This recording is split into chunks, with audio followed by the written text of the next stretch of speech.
know we're in the holiday season, so I know it's a bit harder to get on these every Wednesday, but I do encourage you guys to hop on Wednesdays at 5 p.m. Mountain Standard Time.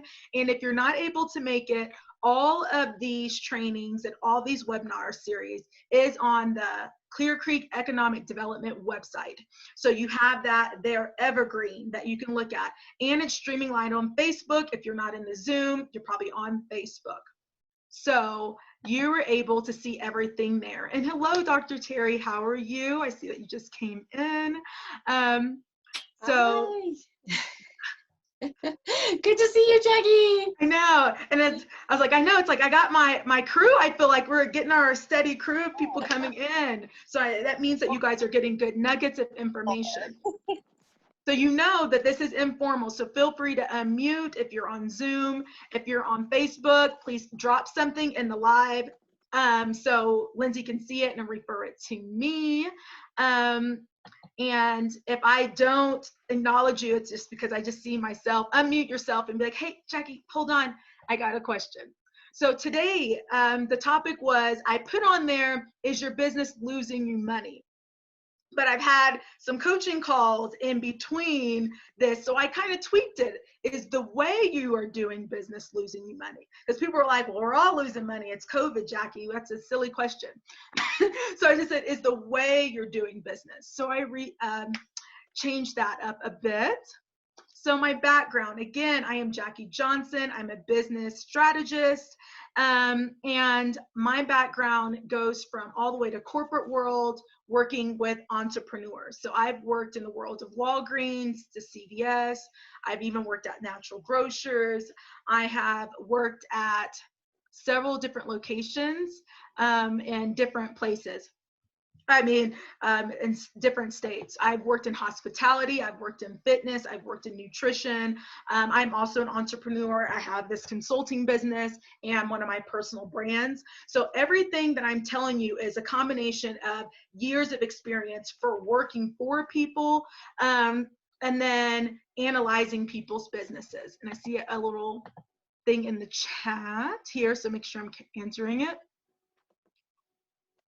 Okay, so I definitely want to make sure that you understand that I have the whole gamut of working with different, different industries, but I also have a lot of clients that have different backgrounds. So I work with restaurants to bars, to tea companies, to supplement companies, and I help them with overall operations all the way to marketing strategies.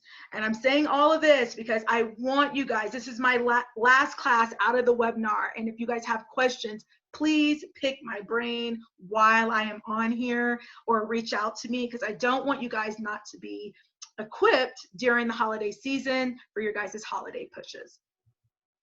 So let's see here, let's get this going.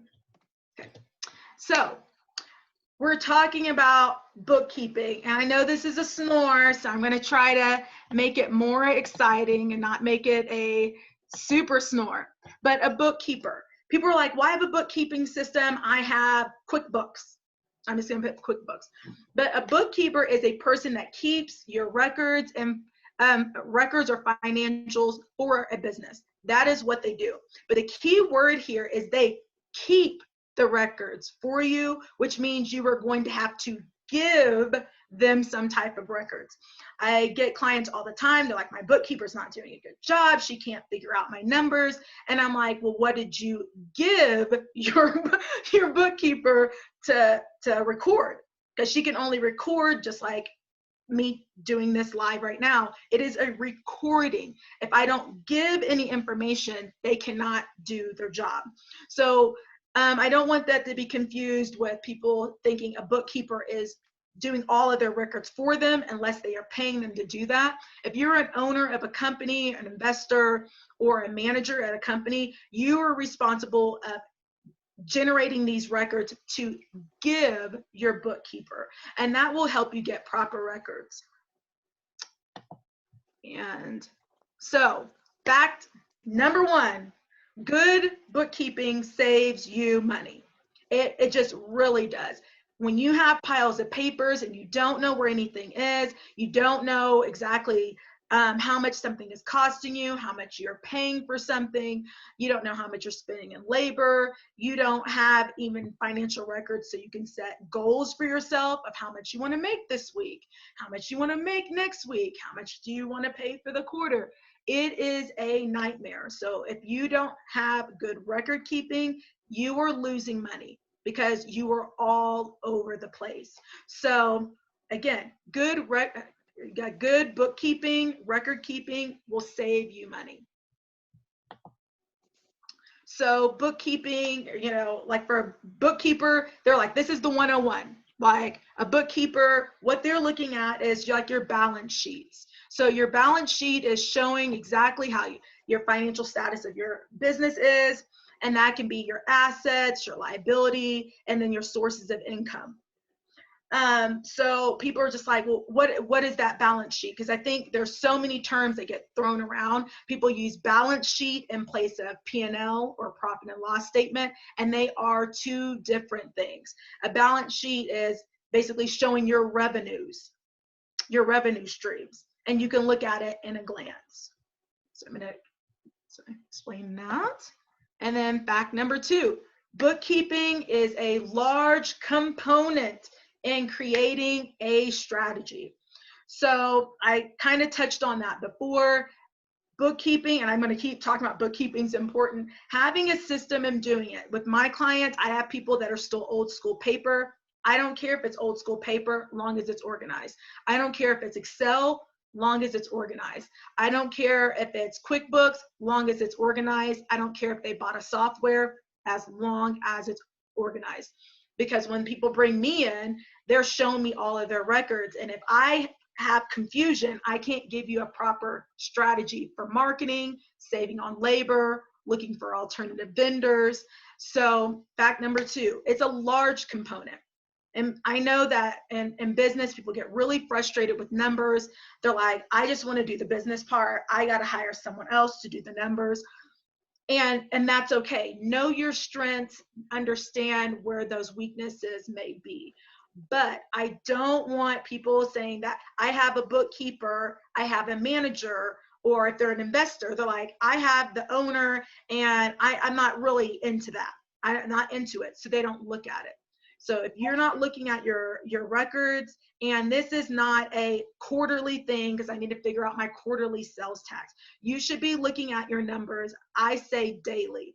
I know that sounds obsessive, but if you know what's going on daily in the business, you won't end up having weekly problems, which end up being monthly problems financially, and then in turn being a quarterly problem. So if you're looking at things daily and you see some trends, you can just track those trends. And if you don't have time to do it, have someone on your team, a management team member, or pay your bookkeeper to track these things, because that is a key component. So I'm letting you guys kind of more into my mind and how things work for me. I wanted to just make a quick comment. Yeah. As far as don't feel intimidated as far as QuickBooks Online is a really great tool. It's not a crazy monthly expense if you get the very basic package, and it can really turn your life around, your business around, as far as organizing, like Jackie said, organizing everything, and setting up charts of accounts. And in fact, if there's interest there, that's something that we could maybe have a more specialized course on that, on diving into QuickBooks, because again, it's a great way to just keep organized. I'm here seeing Kim give a thumbs up. So I'm thinking social media, dive into, setting up Facebook groups, things like that. And then a dive into walking through getting QuickBooks going, because it can be helpful for a small business all the way up to, managing a really, really large budget and multiple bank accounts and things like that. Yes, nice book, Dr. Terry. I'm not very far along in it, so I need a lot of help, really. Yeah, and that's fine. And like she said, don't be intimidated. QuickBooks is so great because you have an app function. You can do it through the app. You can do it on the computer. So it's not like, oh my gosh, I got to plug in these numbers. The app is so efficient that you could be purchasing something, you snap a picture of it, and it'll generate it and put it in the right category for you. It just asks you to confirm that receipt. Was it a material? Was it this? Was it that? It's super easy. Connect your bank accounts to it, so everything is just automatically populated there, and then you go in and approve everything. Reconciling your bank accounts, easiest thing in the world to do through QuickBooks. So anyway, I'm just taking notes. I think this is a great topic that we should dive into down the road, and would be really helpful. I think this kind of kicking off the web series, we're starting to figure out kind of all the little areas that we can go into a lot more detail. So we will definitely have a QuickBooks 101 course. And then also YouTube is your friend. There are Yes. tutorials on YouTube, which is fantastic. So I will shut up now. I'm going to Oh, no, that's great. 'Cause I was going to get on to that, like totally into that, because on QuickBooks, like people say, well, how can I give that over to my accountant? Which we'll talk about what an accountant is. Because some people on here are starter entrepreneurs. Some people are more established. But even my established business owners I'm talking to, they weren't really diving into the numbers efficiently. So I have an example. I'm gonna use myself. Use myself as example. I look at my numbers daily. I'm looking at everything. I'm doing strategies. But as I looked at it, I was like, okay, do I need some different tax strategies? Am I doing this properly? So I reach out to my accountant. That is why we have these people. I don't just talk to my accountant during the time of taxes. I am talking to her. I mean, if it's not quarterly, I'm at least every 4 or 5 months, a couple of times a year, I do reach out because I want to make sure I'm on the trajectory for my business and where I want it to go. No one wants to be at the time for taxes. They're like, man, I could have been using that receipt to write that off. I didn't even know that. That's an expense, or how much is my tax credit for that? So there's no shame in reaching out and getting resources. Like a bookkeeper, I mean, this is 101 to them. For a bookkeeper, like this income statements, and those are profit and loss reports, profit and loss statements. And those are things that show how much money your company is spending, how their revenue is made, and in any given period. It usually shows monthly or even yearly. So I think that is extremely important for people to understand a profit and loss statement. And it varies, sorry, I have a typo there at the bottom. It varies for each business. For each business, their profit and loss statement will look different. If you were in the restaurant industry, you're going to have way more moving parts. You're going to have labor. You're going to have your cost of goods sold, on there. You're going to have vendors that you pay. You may have contractors on there. You may have, different suppliers. You may have labels. You may have marketing. You're going to have so many different things on there. But if you're a doctor's office, you really may just have, clients that you've seen, how much your rent is, your electric bill, your water, and it may just be more less lines. So it will vary, because I know when I look at people's profit and loss statements, they're like, there's just not enough on here. People get overwhelmed with numbers, which I get. We're not all accountants. But just understand, long as you're tracking something and you have it organized, it's going to save you so much time, energy, and money in the long run. So on your P&L report, there is your total revenues, which is the income that the service is rendered and products are sold. I said COGS, which is your cost of goods sold, the expenses directly related to generating sales revenues, or, such as raw materials. You have your total expenses, and, that is, things that you pay to keep in business, keep your business going, admin, the cost, wages, the equipment, and the list does go on. And I guess before I go on to that, so I have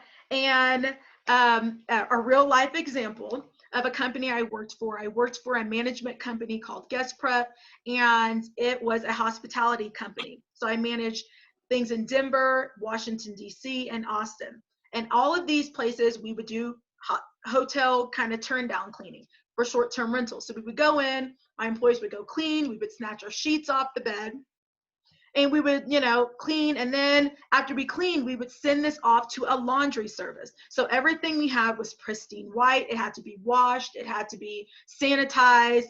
And there was a protocol to do all of these things. So on top of all of my other duties, I would always have to worry about, do we have enough towels? How much the towels cost? And I would buy in bulk. And I'm talking about, $10,000 and $15,000 worth of towels, $10,000 to $15,000 worth of sheets and pillowcases. I know that sounds ridiculous. I see the faces like, that is a lot of laundry. And it is. It was a dirty job. It was a dirty job, and I had to get down and dirty every day. So for me, keeping my mind right, I had to make sure I had a laundry person to sort it. I had to make sure things were, because I had a laundry service and I had a laundry employee. So I had to make sure everything was folded. I'm like, how long does it take them to fold it? How much is that costing us for them to fold it? Okay, our big vendor, we had a huge vendor that would give us our towels. If the towels, we didn't get them in, who is my backup supplier? Which ended up being Costco. Costco has hotel grade towels. They're great price. So I would go there and buy in bulk. All of these things showed up on my P&L report, always going through my mind. But since I looked at my numbers daily, I started noticing little things like, we have less cleans, but our laundry service is still charging us like we have a lot of cleans. But since I always looked at it, I'm very anal, I was like, interesting. They dropped off laundry and we actually didn't have any cleans that day because we were closed. That's interesting. So since I looked at the numbers, and then I started noticing, I'm like, I'm missing towels. I'm like, it looks like I'm missing towels. I just bought $10,000 worth of inventory. On my paperwork, I can see that I'm about to have to buy another 4,000 more. Why is that? So on paper, I could tell something was wrong. And then I actually showed up to storage several times and there was nothing on the shelves, which is your nightmare. You have 90 cleans and you need towels to give these people. And so you could see me. I mean, my hair is shaved, but think of me pulling my hair out like, oh my God, what am I going to do? And this actually started happening not on a monthly basis, not on a weekly basis, but on a daily basis for like 3 weeks. I was basically buying so much inventory and not receiving my inventory back. And the only reason I knew something was wrong because the numbers hinted off. So I talked to the vendor.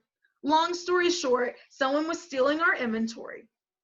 Long story short, and I had to let the vendor go. But the only reason I was able to go to the CEO of the company and say, I know what's happening, it's because I did my P&L reports. I have been looking at my numbers daily. I knew that the counts of the towels didn't match. I knew that I was purchasing more towels than I had clients for. And I was to the point that the numbers didn't lie. The owner of the company, he was a really nice man. But in the end, I ended up losing probably in a quarter, I would say at least $40,000 worth of materials that I never got back. And I'm all like, that's my bonus, that's my employees' bonuses, that's raises.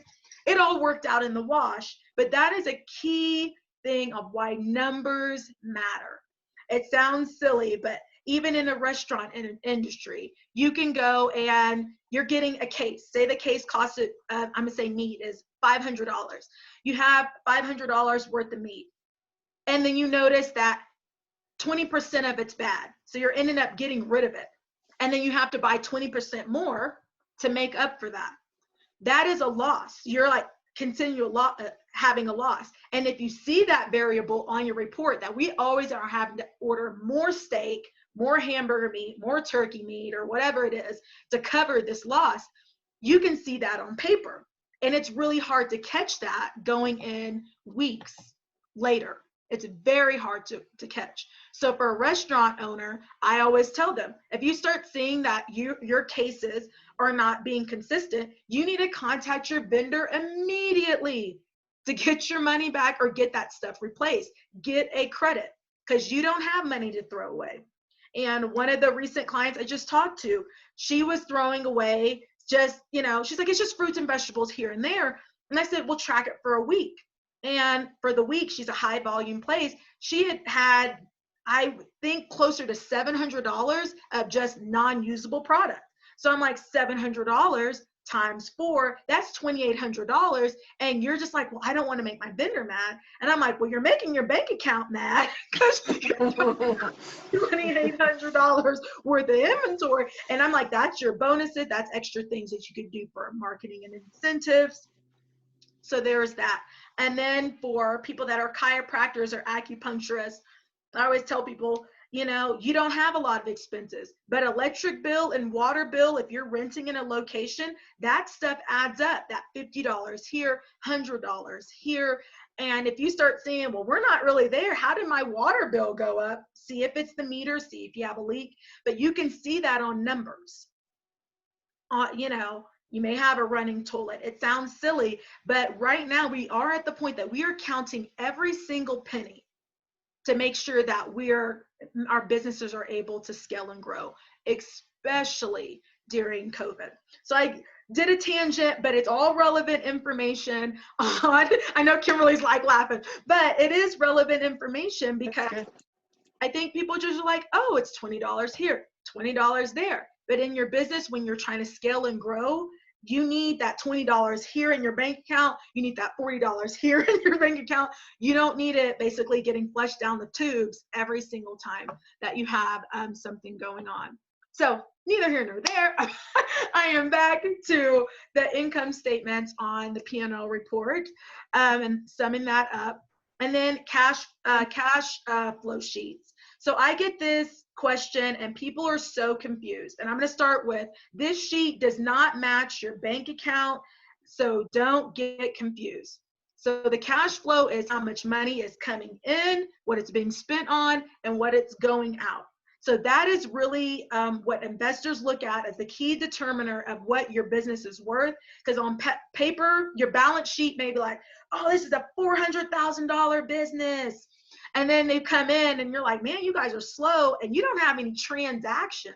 So how is it a $400,000 business? That could be a $400,000 business because you have equipment. That asset could make that business look like it has, you know, more revenue and different streams. You could have vehicles and things like that. But your cash flow is what's coming in on the daily, weekly and the monthly. So I know people get confused. Just with planning.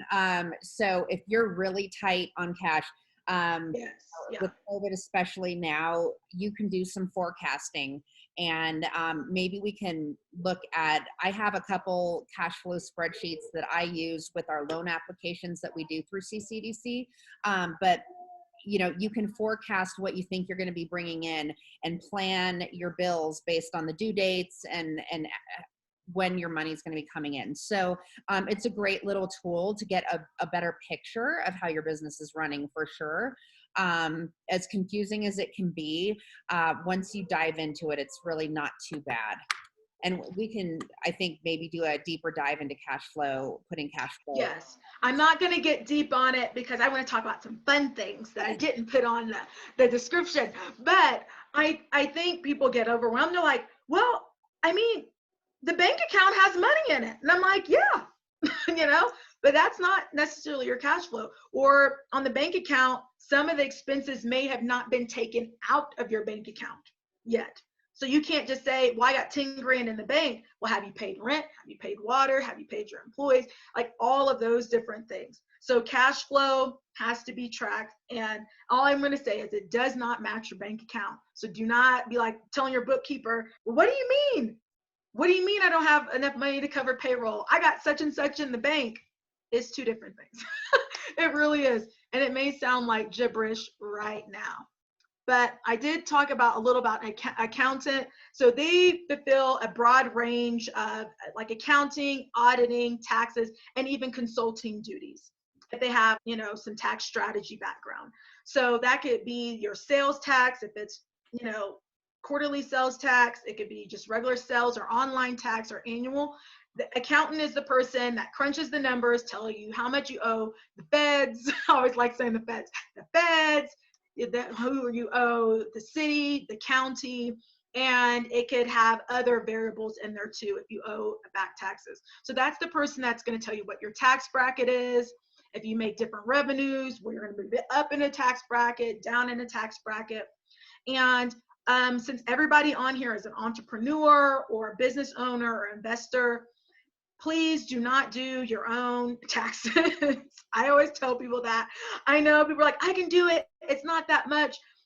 Just pay someone to do your taxes, your annual. I find ways to save you money that you are totally unaware of. So definitely worth it. The other thing about with QuickBooks that makes your life so much easier when tax season comes is all you have to do is click a button, type in your accountant's email, and they will have access to go in and get whatever they need to get to complete your taxes. So you're not coming with a big box of receipts and or whatever. You don't need to type out a whole spreadsheet for them. It's all there, and they just go in, grab what they need, and get it done. Yes. So you heard Lindsay. Just don't do it. I know people are like, oh, I can do it. It's just this form and da da da da da. It's worth sometimes, if you have taxes that are very simple, paying someone $120 to give you peace of mind that you don't have to worry about it. And I am going to talk more about, because recently there was a lot of stuff in the county, and I talked to so many business owners, and they were trying to get their applications in for these funding, the grant funding and the loan funding. And they had a box of receipts. They didn't have the organization. They didn't have all of those things because they were, I call it the struggle bus. They were struggling to keep up. They were just struggling. And I'm just saying, if you would have had someone do your taxes, you would have had the information. If you would have had a bookkeeper, which not everybody needs a bookkeeper, especially if these lawyers, or you would have had someone that you could call and say, hey, I need my statements from 2019 with the comparing to my 2020, showing what I lost in revenue. You would have had someone in your corner versus you pulling out papers and receipts and trying to figure out all of these things that you didn't understand, especially under stress. So I had a lot of people who were like, well, I didn't even know my bookkeeper didn't do that. Like they were going through and they're just like, well, now I need to get to my accountant. And this is the same time I'm trying to pay my quarterly taxes. And there was just so much overwhelm, so much overwhelm. So think, if you don't like numbers and you're not like me, they're like, oh, I'm gonna get in my numbers today. Hire someone, find someone.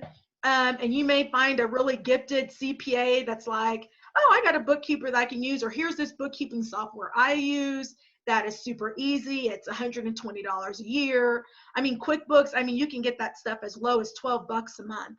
They have so many specials. Just having that software and the organization, especially now with all the payouts and all the loans, this could save you so much time and headache. So you can focus on the fun things than on the struggle bus. I don't want you guys to be on the struggle bus. Don't be talking about me that way, Jackie. Oh, I didn't know it was you, girl. But that's what has happened during COVID. We've been overwhelmed, and then you're like, okay, I know that I've lost money. And you're like, okay, did I get all the information in? And, oh, I submitted my application. Oh, I forgot that paper. And it happens to all of us. I can point at myself. I wasn't always in this mode of knowing what's going on. I remember sitting in meetings and saying, I have no idea what you're talking about. And I'm glad I had good mentors and CEOs along the way. They're like, this is what we're thinking. So I'm letting you guys into my mind, all not to overwhelm you, but to give you tools so you don't have to struggle. And then you have people like me and Lindsay you can reach out to get you resources, or us be your resource. So that's what all this is about. So that's funny you said that, girl. But the fact is like, if you have an accountant, it will cost you more money if your records are sloppy. I mean, the amount of people I've helped, and I have an accountant. I've had one, and I know I may sound lazy. I have never did my personal taxes. I help people with it, but I don't want to do mine. So I've had one since I've been working. I have never physically did my taxes. What about TurboTax? Isn't TurboTax okay to use?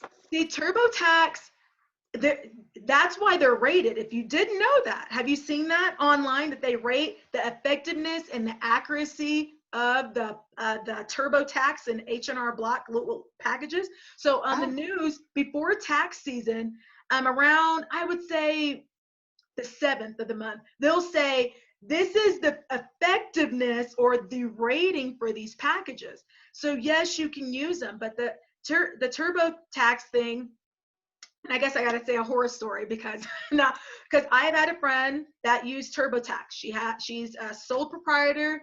She does 1099 things, and she did it. She filled it in, but her interpretation of that line item was incorrect. So she got flagged with the IRS. So then she got slapped with a $20,000 bill that she owed. She went from basically breaking even and woo, girl, yes, to slapped with it. And she ended up having to go to someone to do everything for her. And they say everyone interprets this line 49, whatever line it was, they interpret it this way, but what they mean is yada, yada, yada. So the softwares, they're effective, but a lot of them, every single year, they'll change their rating. They'll say they're 87% effective. They'll actually have an effective rating. So you can even Google it. I won't do it now because you'll be like, this is weird. But they actually rate those packages and how effective it is. And a algorithm, I guess I'm weird about algorithms, they're not always going to tell you like, oh, you could have wrote off that part of your office. Oh, you should have been hiring your children. Because if your children are in your marketing, you could actually hire your children or grandchildren to do it. I mean, I even had my accountant this year say, why haven't you hired your kids? And I said, why would I hire them? What do you mean? She's like, well, do you pay them money? I said, well, yeah, they do some of my marketing and I think it's fun. She's like, do you know that you could get like $10,000 off for hiring your children and it'd be taxed? Like, so I looked it up. So they're hiring your children. I have a bank account for them. They're employees. And now I have an account for them to do that. But I didn't know that that was an exemption. And TurboTax isn't going to tell you that. Right. The other thing too is if you're getting any kind of COVID benefits, federal benefits, PPP, EIDL advance, it's all just the information out there seems to change daily. And it's just so crazy. So I would definitely, if you've gotten any federal assistance, encourage you to have an accountant do your taxes because who knows how all of this is going to look in the end. Right. The other thing too is, so if you're a home-based business, you can claim a certain square footage of your home on your taxes and write that off. You can claim a certain percentage of your utilities on your taxes and write that off as a business expense. So like I said, there's lots of little things that an accountant can find for you. I mean, I hear that becoming an accountant is harder than the bar exam. I don't know. It is though, but my thing is they know numbers and they get yearly, they go to meetings, they get updates that we're not going to be privy to. Dr. Google, I always say, doesn't tell us everything, and Mr. YouTube can get us some of the way. But it's also, peace of mind that you have someone in your corner. And I'm weird about it. So people say, how do you get an accountant or a bookkeeper? I interview them. This is what I'm trying to do. This is what I'm currently doing. How can you help me? And so it's a value exchange. You're a business owner, they're a business owner. There has to be an exchange of value somewhere. And some people say, well, my friend recommended them. Recommendations are great, but interview them. Hey, I want to use you. Jackie said that you were good, but do you understand kind of about my business and what I'm trying to achieve? And it sounds silly, but that'll save you some headache too. Because some people may say, well, I don't really like doing S Corps or C Corps, and I only do LLCs, or I'm actually really at full capacity. So if you're wanting a turnaround for your taxes to be this such and such amount of days, you may want to look for somebody else. But if you don't tell them that, you're going to be on the struggle bus. I've been saying that a lot this week, so I'm just going to keep on there. But we are here to get you off of the bus. We're to the point that you have resources. And if you're lost, drop an email, drop a Facebook message, and we'll get you on top of it. And that's a good point too, as far as, definitely ask up front, what's your turnaround time? because you don't want to be, having them file an extension for you, especially if you're getting money back. And then also ask for a quote, because I've gotten quotes from, dozens of accountants in my life, and they vary so much. There doesn't seem to be really a standard fee for accounting. So you'll definitely want to look at that as well. Yep, and that's why I said, if you have organized records using QuickBooks, even if you're a starter entrepreneur, even you're making, like, I would say under 60,000, all the accountants or people I've talked to, they're like, I like that system. It's easy for them to do, and then we don't get messy records. Do not go to your accountant giving them a box of receipts, because just think, for every receipt, you're probably paying $5 or $6 more per thing, because it's very frustrating. And then with receipts, they always fade over time, with the, like, you can't see it, and then you're like trying to pin over it. You don't want to do that. You don't want to do that. So all of this contributes to giving you good business strategy, just good business practice, good business strategy. So bookkeeping, and I'm going to talk about the fun business strategies. This is the fun part. I didn't put this on the agenda, but I had been talking to so many things. So now we're like, okay, we got our finances straight. I may need to get a bookkeeper. I may be able to do my bookkeeping, but I need an accountant. So the fun part of it is how do we get more money in the bank account during COVID? It's just like, you're like, well, Jackie, I'm calculating hundreds of dollars. I want to be calculating thousands of dollars or hundreds of thousands of dollars. So this is going to be, I guess, a little bit into my brain and how it works on strategies that businesses could be using right now to make money. The people that have been on, like you ladies have been on here, and people on Facebook, you may have seen me on Facebook. The last one, we talked about how is your business running, and we talked about all the components. Before that, we talked a little about some branding and marketing tips that you guys could be doing. And then we also, before that, the first class was about self-care and taking care of ourselves during COVID. So all of these things can be used as a business strategy to get more money in the bank, believe it or not. So if you have happy employees, they're going to be joyous and bubbly. So I'm going to say a restaurant. So a restaurant right now, I am always surprised when I don't see someone wearing a ugly sweater from an ugly sweater party, jingle bells, wreaths. I know all of those things as kids that we laughed at, and we're like, whoa, this is Christmas. Happy holidays. That is what you guys should be doing right now. So if you were a restaurant right now, your hostess, whoever it is, if they're curbside, should be wearing something holiday. I don't care if it's corny. I don't care if it's a button, a sticker, a hat, a jingle bells, a wreath. I don't care what it is. They should be wearing something holidays. It is the holidays, especially now with people feeling stressed and depressed. They should be telling people, Happy Hanukkah, happy holidays, happy Christmas, Merry Christmas. Whatever that is, they should be engaging on a whole nother level of customer service during the holidays. When they pick up the phone, they should be saying something. They should hear some type of Christmas music in the back, or some happy laughter or chatter or something in the back to set the atmosphere in your restaurant. So even if people are pulling up doing curbside and you have those tables out front, you could be putting garland on those tables. You could be putting light bulbs. Garland is 99 cents at the 99-cent store, Dollar Tree, Family Dollar, go to Georgetown, rate them. You could go get those bells. They have a dozen bells, I think, for $1 at Dollar Tree. You could be decorating and setting an atmosphere for that. If there's a person with the kid, always ask the parent, be like, they may not want the yucky candy cane, but hey, giving someone a candy cane, those are so cheap. Those are cheap things.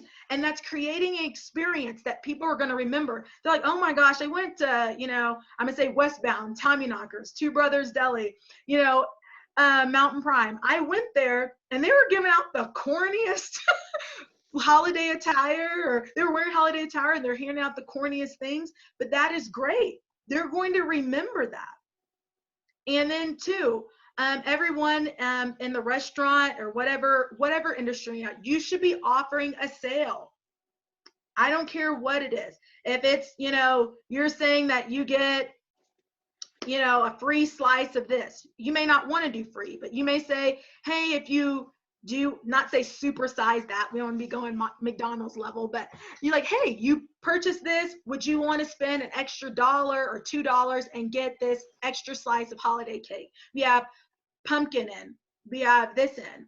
You could be at a place and you're like, okay, I am an acupuncturist, I'm a chiropractor, I'm a doctor, whatever that arena is.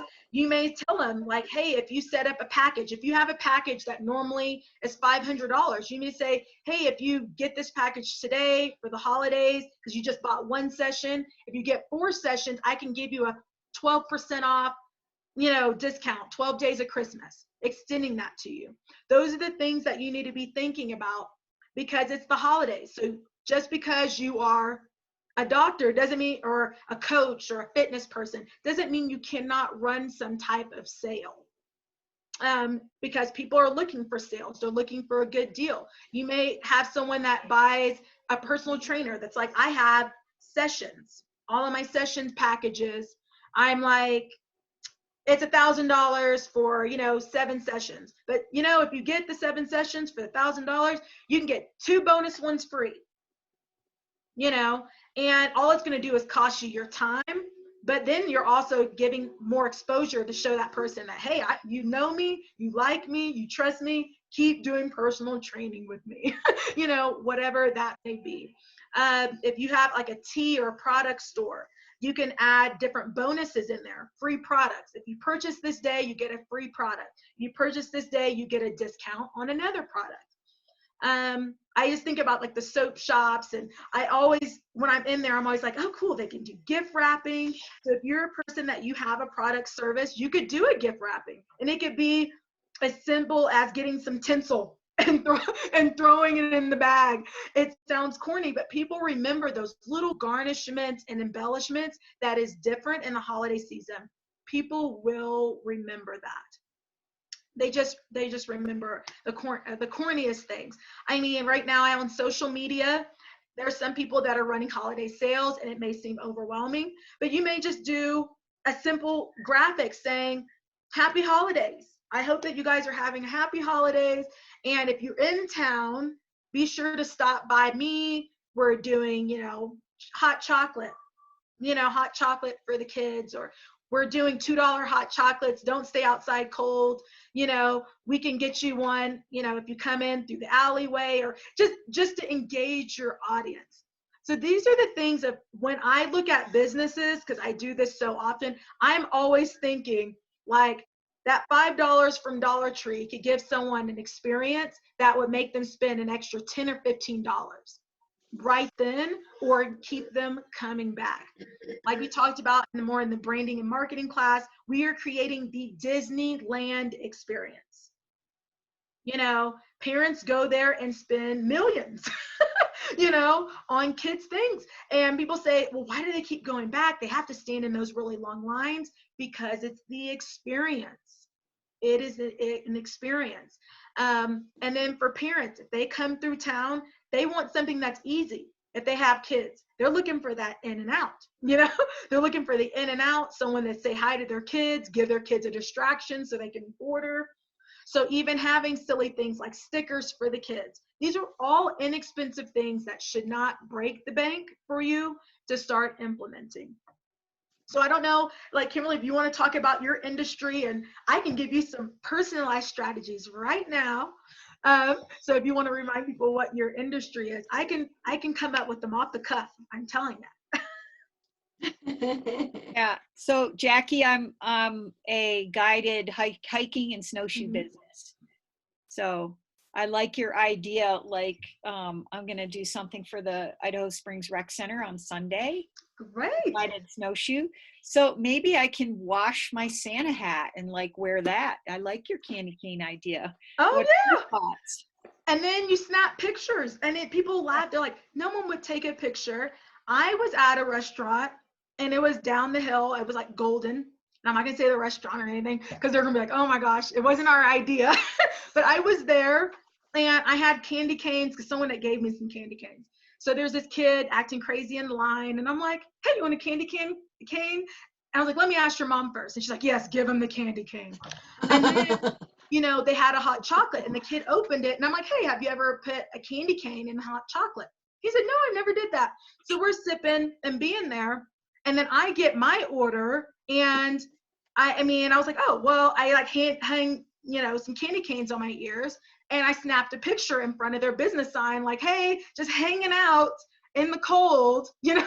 I just said I was hanging out, and I tagged them on their Facebook. I posted it.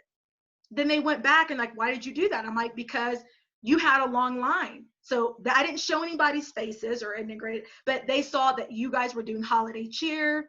Your hostess was really nice. I wanted to do a little marketing for you while I was there. So people knew that you were still open. You're not in that front corner lot that people can see. You're kind of back there. And the owner said, I never even thought about it that way. And I'm like, yeah, because you're open. You're open for business. You're starting to do connections. So like I said in the marketing class that we did a couple weeks ago, if you have a line around the corner, take a picture of that. If you have a really awesome, like you said, you're doing snowshoeing. I'm like, I'm a nerd. I would have garland. I'd be like, before the hike starts, I'd be talking to people with a string of garland. I'd take a picture. I would say, this is our starting point. And I wrap garland around the Christmas tree, like the pine tree. And at the end, if people wanted to take a picture, what a great photo op saying, Yeah. hey, we Get made the it. antlers. Yes. Antler headband. Get one of those flashing bulb lights and say, all right, if you get lost, look for the. Yes. He's like, if you didn't get to the garland, you're at the wrong pine tree. We're starting in at the garland. But people are looking for that experience, you know, and then the picture in the holiday, even if we're wearing masks and things like that, someone wearing a Merry Christmas or Santa's hat, anything, even if they don't believe in the holiday, it does put a smile on people's face because it's about holiday cheer. And if you're cheerful and being corny, people are going to be like, oh my gosh, that lady's corny, but they're going to come back. I mean, the things that I did that people said that was just totally silly, like I'm hanging candy canes. The owner of the business was like, that's really good marketing. I mean, I have an ugly sweater at home. I go to an ugly sweater party every year. I probably got 20 ugly sweaters I could wear that some of them are just my sweaters. And he made a joke. I said, well, just wear them. You're wearing a mask. They're not going to really recognize you. Anyway, wear the sweater.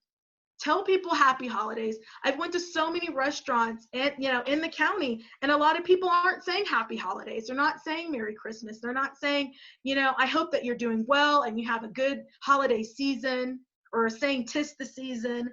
I know that we're not able to do as much caroling, but even playing music, setting the tone with music. Music has a way of just changing people's emotions and changing how people feel. So all of those things is what I think. So Kimberly, I'm like, now, like, maybe I can show up to your snowshoe hike with some garland and we can take a picture and just ask them if it's okay. And even if no one takes the picture but you, it's something that you can post and people will remember. Sure. Like I have my snowshoes, I got my jingle bells, and I'm about to jingle all the way. And I think that engages the audience. I know, Terry, you're over here laughing. You're next. So, no, but like you work and you're a doctor, so I'm gonna say Dr. Terry. So you could run sales or specials, whatever that may be. It could be, a 15-minute discovery call or coaching or consulting thing, something you normally wouldn't do. 15 minutes is not going to take you too much time, but 15 minutes could actually qualify you to their, like, she's an expert. She gets me, she understands what I'm going through, and then you could give a little bit more on giving them a specialized package, whatever that is. Yeah, I was thinking, so it's kind of different. I'm a direct primary care practice. Sorry if I'm yelling. I feel like I'm yelling. So it's just primary care, and it's at a very much reduced price, like very, very inexpensive services for this community, because we have a lot of poverty here. We have a lot of people who are uninsured or not insured at all, underinsured or not insured at all.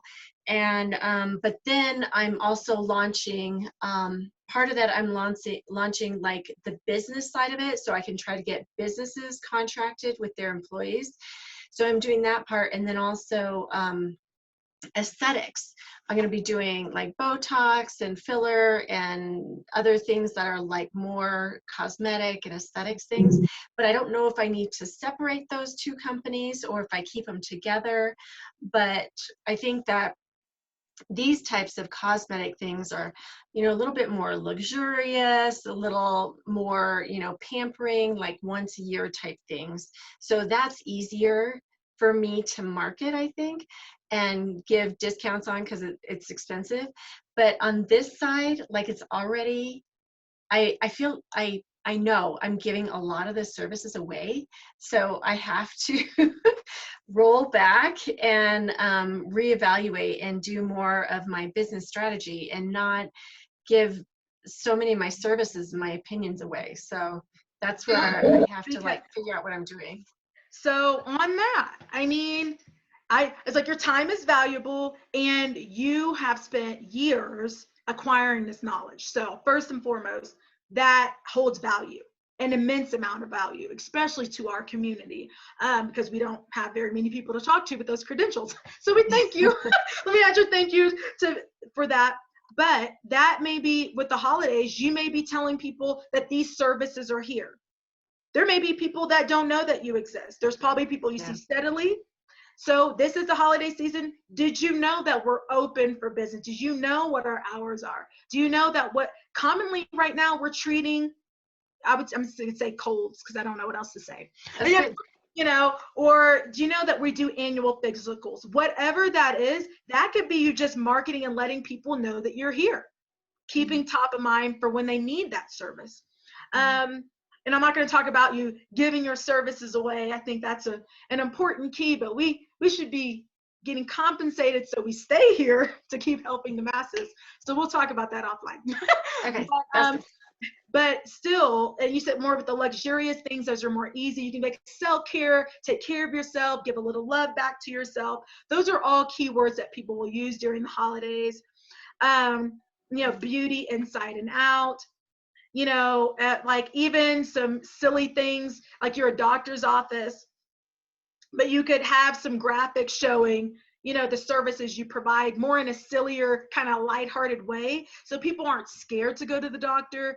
I mean, I don't know. I don't understand fear very often. I'm all like, let's do it. It's okay. You know, get resources. But right now, you doing stuff in a lighthearted way, saying, hey, we do physicals. And, you know, it's like an annual physical is important because for sports or whatever. But don't be skipping your wellness checks due to COVID. And then, you know, and have it. And so you could do some informative things there. They could be flyers if you're not a big video person, which I am. I'm all like video. But you could do different ways with the primary care side, just letting people know that you're here, your hours and accessibility. So because there's a lot of people that are still going down the hill or even going further up the hill for resources that they could probably be getting from you. So we can talk a little bit more about that. But yeah, I have some things in my head, but we are at our about 4 minutes left. So I didn't know if Lindsay wanted to add something in or if people on Facebook had some comments. So I don't want to rule anybody out. Yeah, this is actually a great segue into what we're going to be doing next week. So we're going to talk about increasing your sales through collaborating and partnerships with, it may be other businesses, it may be organizations, other entities within your community. So I'm already, the wheels are turning just thinking about who Kim can partner with and to expand and get the word out. And then Terry and I have talked about some cool ideas as far as tying things into the business community with the services she provides. So we're really going to kind of do a deep dive into, again, how to go about reaching out and just identifying those opportunities for partnership. Because, you know, in these crazy times, we got to work with each other. And, you know, as a business owner myself, I've had a lot of opportunities to partner with our neighboring, you know, restaurants, and they're awesome. And we're all here to help each other. So, and we've come up with some really crazy ideas that if we hadn't all gotten together and talked about it, never would have come to fruition. So anyway, that's what we're going to do next week. We've got 2 more sessions in the 6-week courses. And then Terry, I think, let's see, I mentioned this at the very beginning, but we are going to be moving forward with a course called Dream Builders. And it's an online, nationally known curriculum that will just, again, help with the organization piece. And some of it might be a little basic, and then some of it might be more detailed where, so it's kind of meant for all levels. And we will get more information on that. And just let you know kind of when that will start. It's probably going to be a weekly course. We'll probably keep it same time, same place on Wednesdays. And it's over a period of about 30 months, maybe a little more. So anyway, I'm rambling now, but I will keep you posted on all of that. Yeah, so like you said, the organization, it's like, so I had the ebook and it was on the other course, so I didn't upload it again, but it's on the CCEDC website. It's how your business is running, and that is a good quality workbook if people have, you know, not seen that one, of just kind of analyzing your business and writing down goals you have for your business. So there's more about collaborations, and even doing this little workbook and seeing what you want to do will help with this next class with collaborations, because you may have some gaps that you need covered, and the person at the next collaboration call could fill those gaps for you without you having to search for them. So I just wanted to say that it's been great. I will still be on all the calls. Be a happy strategist, not just a business owner. I want you guys to be happy with the decisions and stuff that you're making, and that you have everything equipped. And we did our question and answers, and my contact information is here. So I'm Jackie Johnson, and you can find me at info@wildlingdreams.com. You can email, you can get on my website. And if you're on Facebook, I am tagged on a lot of the CCEDC posts. So you can private message me on my personal and I will answer. So I think that's it, ladies and gentlemen that may be on Facebook. And I hope to see you guys soon at next week, 5:30 Mountain Standard Time. Thank you. That sounds great. Thank you. All right, have a good one. Happy holidays. Thanks, everyone. Happy holidays. See you next week. See you next week.